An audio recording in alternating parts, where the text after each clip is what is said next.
நம்ம சேனல் நேயர்கள் அனைவருக்கும் அன்பார்ந்த வணக்கங்க. இன்றைய பதிவில் ஒரு கன்று மாட்டோட விற்பனை பதிவு தான் பார்க்க போகிறோம். கம்மி பட்ஜெட் தான் சொல்லியிருக்காங்க. தலைச்சங்கிடாரி 4 பல்லுங்க, இளங்கன்று மாடு ரெடி கறவையில் இருக்குதுங்க. நேற்று தான் மாடு கன்று ஈன்றுக்குதுங்க. இந்த மாடுங்கன்று எந்த ஊர்லேருந்து விற்பனைக்கு வந்திருக்குது, கறவை திறன் எவ்வளோ, விலை நிலவரம் எல்லாமே பார்க்கலாம் வாங்க. ஹச்எப் கிராஸு தலைச்சங்கிடாரி 4 பல்லு ரெடி கறவையில் இருக்குது.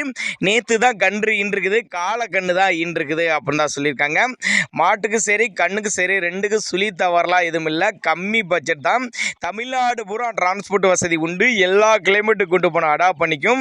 4 பல்லுங்கிறதுனால ஒரு 5 வருஷத்துக்கு கண்டினியூஸாக மெயின்டைன் பண்ணக்கூடிய கிடாரி அப்படின்னு தான் சொல்லியிருக்காங்க. நேரில் வாங்கன்னு தான் சொல்கிறாங்க. நேரில் வந்தீங்கன்னா கிடாரியை பார்த்து செக் பண்ணி மடிக்கூச்சம் இருக்குதா, சுழித்தவறு எது இருக்கா எல்லாமே நீங்கள் செக் பண்ணியே ஓட்டிகிட்டு போய்க்கலாம். 4 காம்பு நல்லா சீராக இருக்குது பாருங்கள். ஒவ்வொரு காம்பு இடைவெளி விட்டு நல்லா இருக்குது. கறக்கிறதுக்கு நல்லா கம்ஃபர்டபுளாக இருக்கும் அப்படின்னு தான் நம்மளோட விற்பனையாளர் தெரிச்சு. அப்படி நல்ல மடி செட்டுங்க. ஒரு 11-12 லிட்டரு கறவை சொல்லி கொடுக்கலாம் அப்படின்னு தான் சொல்லியிருக்காங்க. 47,500 சொல்லியிருக்காங்க. சேலம் மாவட்டம் கூட்டாத்துப்பட்டி என்ற பகுதியிலிருந்து விற்பனைக்கு வந்திருக்குது. தமிழ்நாடு பூரா டிரான்ஸ்போர்ட் வசதி உண்டு. தேவைப்படும் நபர்கள் மட்டும் தாராளமாக அவரோட கான்டாக்ட் நம்பரை கான்டாக்ட் பண்ணுங்கள்.